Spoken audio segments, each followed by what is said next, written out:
Selamat pagi Opa, Oma, Bapak, Ibu, dan saudara-saudari sekalian yang terkasih dalam Tuhan Yesus Kristus.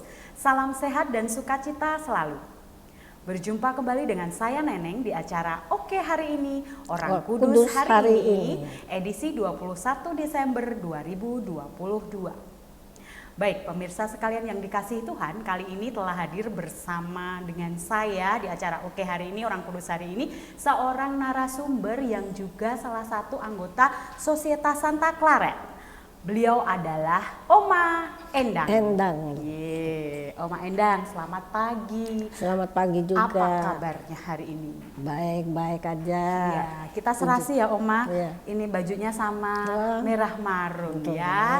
Nah, bersamaan dengan ini kita sudah detik-detik kita akan menyambut kehadiran Tuhan kita Yesus Kristus ya Oma ya. Tinggal berapa hari lagi nih? 22, 23, 24 sudah Vikili ya Oma ya. Berarti memasuki sudah setelah masa Advent keempat ya Oma ya. Nah, hari ini tanggal 21 Desember nih Oma, kita akan membahas tentang salah satu orang kudus nih Oma, yaitu Santo Petrus Canisius. Juga pengaku imam dan juga seorang pujangga gereja. Wah, hebat sekali ya. Nih pemirsa yang di rumah pasti sudah penasaran ya, mau mendengarkan cerita dari Oma Endang tentang Santo Petrus Canisius ini Oma. Bagaimana kisah awalnya? Riwayat hidup beliau gimana?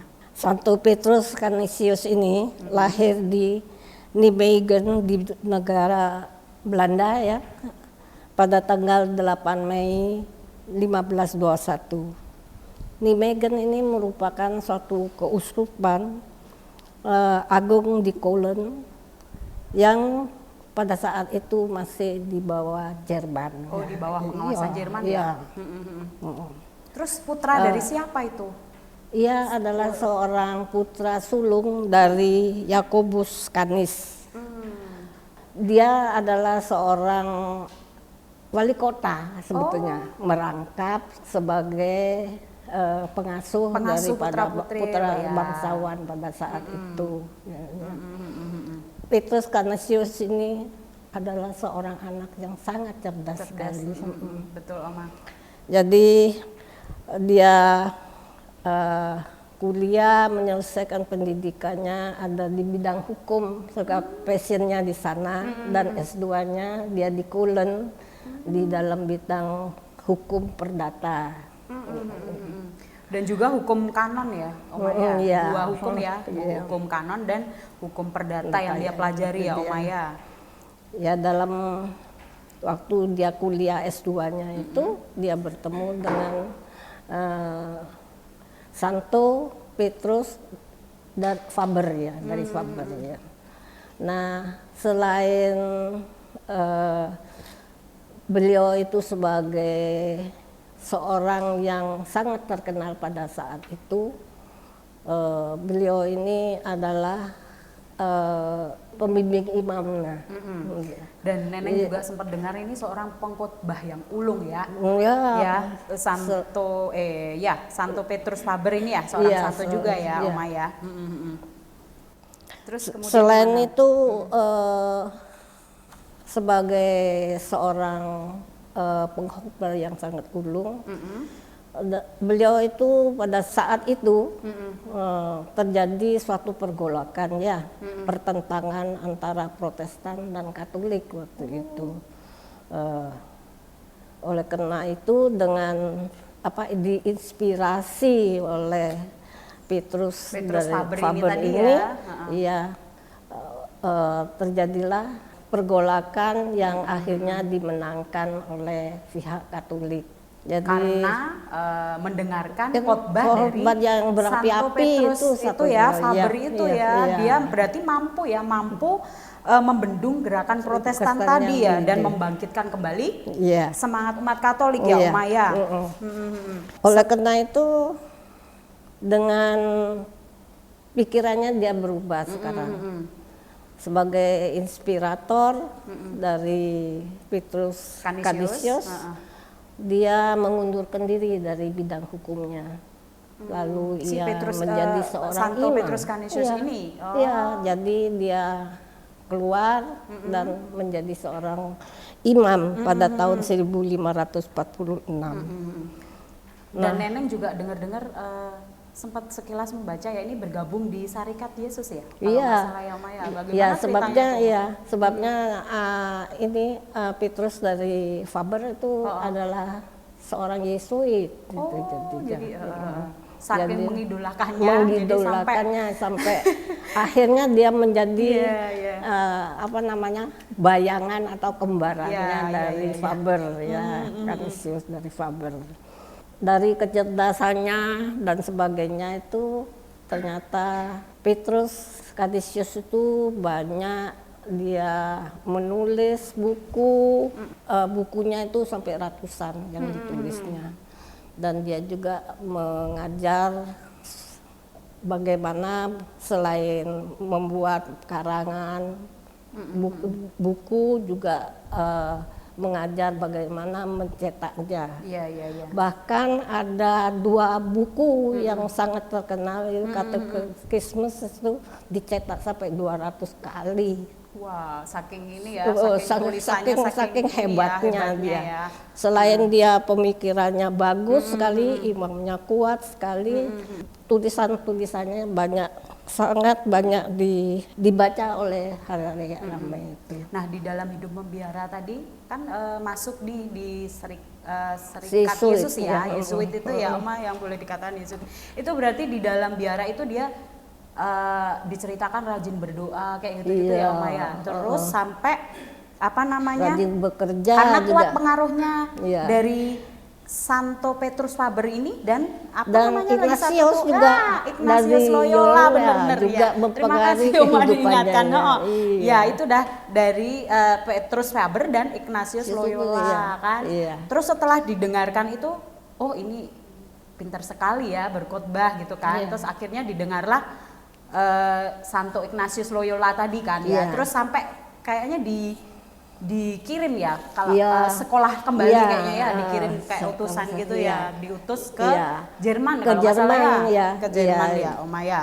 Terus dari di sana Belanda juga ke Jerman.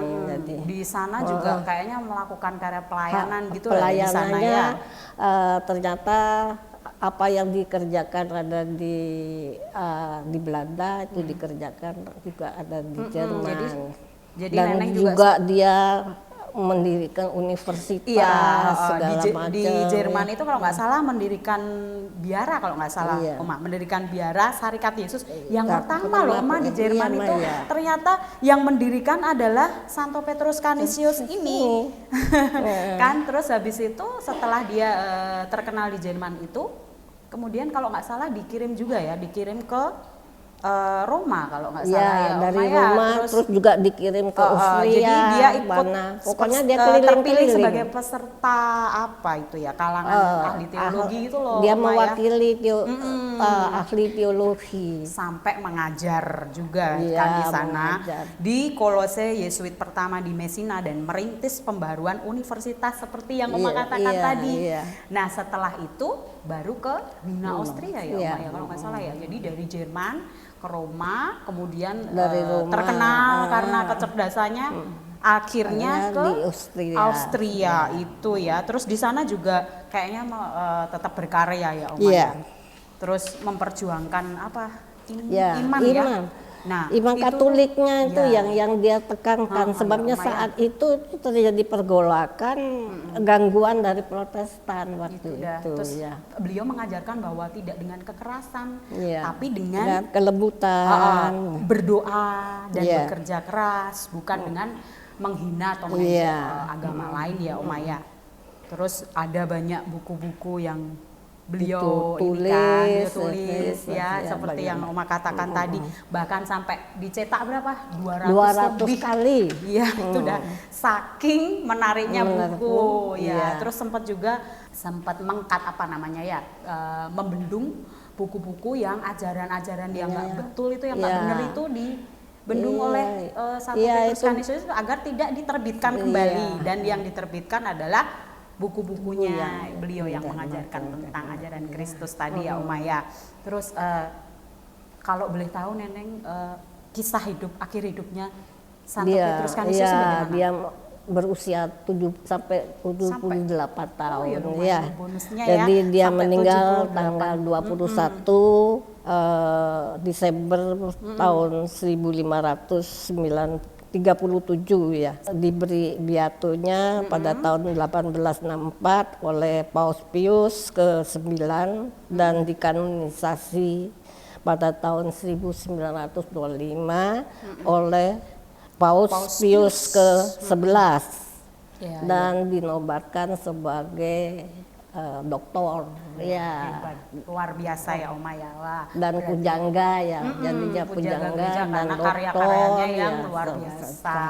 Bahkan mungkin buku-bukunya sampai sekarang Sekarang masih ada ya, kan ya, ya. kalau ada tulisannya penerbit Canisius gitu ya. Canisius Iya, gitu pasti ya. beliau. Iya, pasti beliau Iya. sudah pasti ya. Nah, ini banyak sekali yang kita teladani loh Oma dari Santo Petrus Canisius ini. Beliau mengajarkan untuk kita rajin berdoa, terus jangan mengutamakan kekerasan tapi bekerja keras.